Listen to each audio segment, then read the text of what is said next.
We are most alive, we have the most energy, we are most intimate with our best selves when we're progressing towards our mighty mission. I think what's happened on the planet right now is there's been a great seduction and a great brainwashing. When we are kids, we want to be astronauts. We want to do all our dreams. And we're full of curiosity, and we're loving. And we're passionate, we're strong. We're not afraid to be ourselves. But as we leave the perfection of childhood, the hypnosis and the brainwashing begin. Be reasonable. So that's our nature, but our parents give us limitation based on their limited psychology. And don't sing too loudly, don't dream too big, don't be too passionate. As we've left who we truly are, we've contracted. And now it's all about staying safe in the world versus going out there and letting our brilliant, our primal genius shine. And a lot of people just have stuffed that pain of disappointment and their doubt really deep inside. And they just are addicted to distraction and escapes because they don't want to deal with their potential that they've denied. What's the most important key to success? I think it's hunger. It's not getting satisfied. A hunger that doesn't go, a hunger to learn, a hunger to grow, a hunger to serve, a hunger to give, a hunger to create breakthroughs. Most people are hungry till they make a certain amount of money and then they get comfortable. And there's nothing wrong with that, but it's not about the money. It's not about the business. It's about your growth. Because every one of us either grows or dies. People ask me all the time, what does it take to be happy? I say one word, progress. Progress equals happiness, because achieving a goal feels good for how long? A week, a month, 3 months? And then there needs to be something else. And the reason for something else is because you gotta grow. I want to find more. All I can. And in that sack of you have to dive in that to find more. Because if you're not willing to go in there and face yourself, I can find anything. You can live right here on surface, man, right here on surface. So if there is an ending to this world and there is somewhere to go and there's a judgment, you're gonna get there and you might see a chart. And that chart may tell you who you should have been. And now you get the rest of your life to think about that. Now I could live a much better life if I just would have just suffered a little bit more. Success is not going to show up at your front door and knock on it and say, here I am. It's not coming to look for you. In fact, success is not thinking about you. Success is already doing its job. You got to be willing to do your job. Each and every day that you are breathing in this world, each and every day that you are doing something in this world, you should be focusing on getting better, not worse. You should be understanding that, hey, I can't be this same person on a day in, day out type of way. I got to keep focusing and going further and going harder and going stronger and pushing myself till there's nothing else left to push forward. So now's the time for you to hit the gym of your life and start exercising your self-discipline muscle. No more talk, no more excuses. From this moment forward, it's all about massive execution. Will there be days that you don't feel like it? Yes. Will there be days that you want to stop? Yes. Will there be days that you want to give up? Yes.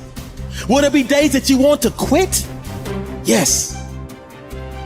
Listen to me. Quitting is never an option. We've all bought into a lie. We've bought into a lie that confidence is belief in self. And so when you're in a situation which is normal, where you don't believe in yourself, you're like, oh my God, I have no confidence. The truth is, and I want you to walk out of here with a new definition of confidence. Confidence is the willingness to try. Because when you try and you take action, what happens, and what's happened for France, is that when she sees herself taking action, what happens is she sees herself being the kind of person that takes action. So she has evidence that she can rely on herself. And that action is what builds confidence. It doesn't start with belief. The real way for most of us is not to wait to believe, but to push ourselves to act. And through the action, you will build the belief. We're built to walk uphill. And when you reach the pinnacle of the hill, you want to stop and appreciate the vision, but the next thing you want is a higher hill in the distance, because it's the uphill climb that it's from the uphill climb that we derive our value, and I mean this technically. So almost all the positive emotion we feel, especially the emotion that fills us with enthusiasm, and that's to be filled with the Spirit of God, by the way, because that's what enthusiasm means. That's experienced in relationship to a goal. And so in some sense, and this is part of the religious enterprise, you want a goal that you can never attain, right? So you can always move closer to the goal that recedes as you move towards it. You think, well, that's frustrating. It's like Sisyphus pushing the rock uphill. But it's not, because as you pursue that goal, you put yourself together and your life does get better and richer and more abundant. And that's why the highest levels of virtue and goal are in some sense transcendent. You want them to be above everything you're doing so you can continually move towards something that's more sublime and better. That's what you are. You're here to live, not to sleep. I didn't study, I didn't study a book. I literally put myself in a fire repeatedly, like a sword. You put a sword in the fire repeatedly and repeatedly. If you keep on doing that, you're going to get a nice sword. And then you keep on beating it. You got to beat the shit out of it. And that's what I am. Yeah. I became that. I said, okay, we can't quit. We got to figure out why you are this. Why are you this, man? What is wrong with you? What's going on here? So I kept on putting the sword back in the daggone fire, and I just beat it harder. And I beat it harder. Before I knew it, I started realizing,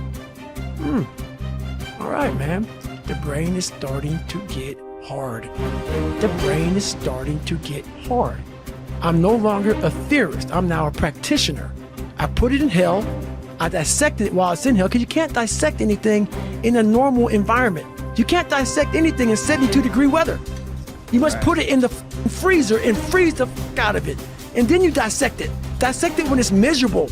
Dissect the brain when all it's thinking about is, I need to get out of here, man. I want to get out of the fucking freezer. Open the door. And you said, nah, 5 more seconds, man. 5 more seconds in the freezer. And that's when you start to pick that brain apart. And that's what all this stuff did to me. I kept on putting myself back into the freezer or the fire and beating the out of myself, mentally and physically. Before I knew it, this is what happened. Ralph Waldo Emerson believed that anyone who had put their heart and soul into their work and had done their very best could hold their head up high. Merely talking about it or only putting in a modicum of effort wasn't good enough in his mind. It was all or nothing. He believed that doing your best was an admirable quality, and that although you might not always be successful, knowing that you had done all you could was often all that mattered. At least you could look yourself in the eye. This ethos is central to many youth movements, such as the Scouts and Guides, and is a great philosophy for life in general. Indeed, doing your absolute best in everything you do is something that we should all aspire to, and it doesn't matter if it's at school, university, work, or home. If you think about it, doing your best is also central to self-reliance, because it allows you not only to test your capabilities, but also helps you to learn and therefore extend them. It's only when you are at the edge of your ability that you can really test your mettle and see just how much you can depend on yourself. Only ever working inside your comfort zone or doing just enough to get by may be easy, but is rarely rewarding. And it never allows you to develop into a fully rounded person or realize your full potential. The following quote from Theodore Roosevelt sums up the essence of Emerson's point. It is not the critic who counts, nor the man who points out how the strong man stumbled, or where the doer of deeds could have done better. The credit belongs to the man who is actually in the arena, whose face is marred by dust and sweat and blood, who strives valiantly, who errs and comes up short again and again, who knows the great enthusiasms, the great devotions, and spends himself in a worthy cause, who at the best knows in the end triumph of high achievement, and who, at worst, if he fails while daring greatly, so that his place shall never be with those cold and timid souls who know neither defeat or victory. When you are working on your next task, give it your full concentration and really put the effort in to produce the best possible end result. Even if it doesn't lead to glittering success, you should be proud of yourself for doing your very best. No man fails who does his best.